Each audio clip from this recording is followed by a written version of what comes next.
Hi friends, welcome to my channel. ఈరోజు నేను చేసిన రెసిపీ స్నాక్స్గా అటుకుల ఆనియన్ పకోడీ అయితే చేశాను. చూడండి ఎంత బాగుందో. అటుకులతో రకరకాలుగా చేసుకుంటాం కదా, ఒకసారి ఆనియన్ పకోడీ కూడా చేయండి, చాలా బాగుంటుంది. టీ టైంలో స్నాక్స్గా సాయంకాలం పూట ఏమన్నా మనకి తినాలనిపించినప్పుడు 10 మినిట్స్ కూడా పట్టదు, అంత ఈజీగా చేసేసుకోవచ్చు. మన ఇంటికి ఎవరైనా వచ్చినప్పుడు కూడా త్వరగా చేసేసుకోవచ్చు. చూడండి ఎంత బాగుందో, చాలా బాగుంటుంది. క్రిస్పీగా లోపల మెత్తగా. రండి, ఇది ఎలా చేయాలనో మీతో షేర్ చేస్తాను. ఆనియన్ అటుకుల పకోడీ. రండి ఇప్పుడైతే వీడియోలోకి వెళ్ళిపోదాం. ఇప్పుడు ముందుగా అటుకుల ఆనియన్ పకోడీకి అయితే అటుకులు అయితే ఒక కప్పు నిండా తీసుకున్నాను. మన ఇష్టం, లావు అటుకులైనా తీసుకోవచ్చు, సన్న అటుకులైనా తీసుకోవచ్చు. నేనైతే మామూలు అటుకులే తీసుకున్నాను అనమాట. ఒక కప్పు అటుకులకైతే ఒక కప్పు ఆనియన్ తీసుకోవాలి. ఈ విధంగా పొడవుగా కట్ చేసి పెట్టుకోవాలి. ఒక కప్పు అయితే ఈ కప్పు నిండా అటుకులు తీసుకున్నాం కాబట్టి అందులో సగం అయితే శనగపిండి తీసుకున్నాను. సగం శనగపిండి, 2-3 స్పూన్లు బియ్యం పిండి కావాలి. ఎందుకంటే క్రిస్పీనెస్ కోసం ఎక్కువ వేస్తే గట్టిగా అయిపోతుంది, అందుకనే 2-3 స్పూన్లు అయితే సరిపోతుంది బియ్యం పిండి. ఇప్పుడు ఇందులో కొద్దిగా అల్లం వెల్లుల్లి పేస్ట్ తీసుకోవాలి. కొద్దిగా పచ్చిమిర్చి, ఒక 2-3 పచ్చిమిర్చి ఈ విధంగా కట్ చేసుకున్నాను. కొత్తిమీర, ఉప్పు, వాము కొద్దిగా తీసుకున్నాను. మీరు జీలకర్ర అయినా వేసుకోవచ్చు, వాము వేసుకుంటే బాగుంటుంది. కొద్దిగా జీలకర్ర పొడి తీసుకున్నాను, కొద్దిగా పసుపు, కరివేపాకు అనమాట. ఇప్పుడంతే కావాల్సిన పదార్థాలన్నీ ఇవే అనమాట. ఇప్పుడైతే మనం ఈ అటుకుల్ని ఇందులో వేసుకొని నీళ్ళు పోసుకొని ఒక 2 సార్లు అయితే కడుక్కుందాం, ఎందుకంటే డస్ట్ ఉంటుంది కాబట్టి. ఇప్పుడైతే మనం అటుకుల్లో నీళ్ళు అయితే పోసుకుందాము. కొద్దిగా ఎక్కువ పోసుకొని బాగా ఒక 2-3 సార్లు కడుక్కోవాలి. చూడండి డస్ట్ ఎంత ఉందో. ఇవన్నీ విధంగా కడుక్కొని ప్లేట్లోకి అయితే తీసుకుందాం. చూడండి అటుకులు అయితే ఒక 2-3 సార్లు ఇలా కడిగి ఉంచుకున్నాను అనమాట. ఇప్పుడు ఇందులో కొద్దిగా వాటర్ వేసుకుందాము. వాటర్ వేసుకొని, ఎందుకంటే కొద్దిగా గట్టిగా ఉంటాయి కాబట్టి ఒక 2-3 నిమిషాలు ఇలా మూత పెట్టుకొని నానేసుకుందాం. ఇప్పుడు ఒకసారి మూత తీసి చూద్దాము. నేను ఒక 5-6 నిమిషాలు ఈ విధంగా నానబెట్టుకున్నాను. చూడండి కొద్దిగా మెత్తగా బాగా అయిందనమాట. ఇప్పుడు ఇందులో మనం కట్ చేసుకున్న ఉల్లిపాయలు వేసుకుందాం. ఉల్లిపాయలన్నీ ఎక్కువ వేసుకోవాలి, అప్పుడే బాగుంటుంది. ఉల్లిపాయలు వేసుకున్న తర్వాత ఇప్పుడు ఇందులో మనం కొద్దిగా ఉప్పు వేసుకోవాలి. ముందుగా సరిపడా ఉప్పు వేసుకొని ఒకసారి ఉల్లిపాయలు బాగా మనం నలిగే వరకు ఈ విధంగా అటుకుల్లో కొద్దిగా నలుపుకోవాలి. నేను ఎక్కువ ఇంకా వాటర్ కూడా వేయలేదు ఫ్రెండ్స్, నీళ్ళు వేసి నానబెట్టాను కదా, అదే అయితే సరిపోతుంది. కావాల్సి ఉంటే చూసుకొని వేసుకోవచ్చు.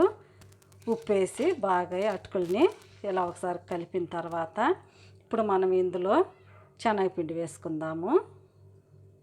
అంతా వేసేసాను. ఇందులోని బియ్యం పిండి కూడా వేసుకోవాలి. ఇప్పుడు ఇందులో కొద్దిగా అల్లం వెల్లుల్లి పేస్ట్ వేసుకుందాము. వేసుకున్న తర్వాత మనం కట్ చేసి పెట్టుకున్న కొత్తిమీర, పచ్చిమిర్చి, కరివేపాకు, మసాలా పొడులు అన్నీ వేసేసుకోవాలి. వాము అన్నీ వేసేసుకొని ఒకసారి బాగా కలిసే వరకు మనం పకోడీ పిండి ఆ విధంగా కలుపుకుంటామో ఆ విధంగా కలుపుకోవాలి. చూసుకొని వేసుకోవచ్చు, వాటర్ ఇంతలోకైతే వేయకూడదు.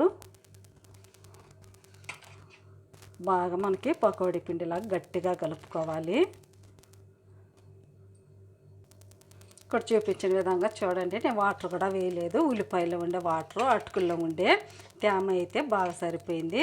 కొద్దిగా గట్టిగా ఉందనిపించింది నాకు. కొద్దిగా ఒక 2 స్పూన్లంతా వాటర్ వేసుకుందాము, ఎక్కువైతే వేసుకోకూడదు. ఒకసారి కొద్దిగా వాటర్ వేసాను అనమాట. ఇలా చల్లుకోవాలి అంతే. మీరు కావాలంటే కొద్దిగా కారం కూడా వేసుకోవచ్చు, ఎందుకంటే పచ్చిమిర్చి వేస్తేనే బాగుంటుంది. బాగా ఒకసారి కలిపేసుకుందాము. చూడండి ఇక్కడ చూపించిన ఈ విధంగా ఇలా గట్టిగా ఉండాలి. మనం పకోడీ ఏ విధంగా వేసుకుంటామో తెలుసు కదా, ఆ విధంగా చేసుకోవాలి.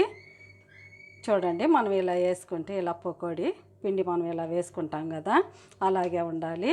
ఈ విధంగా ఉంటే సరిపోతుంది. ఇప్పుడైతే ఆయిల్ కూడా హీట్ అవుతుంది, వేసేసుకుందాం పకోడీ.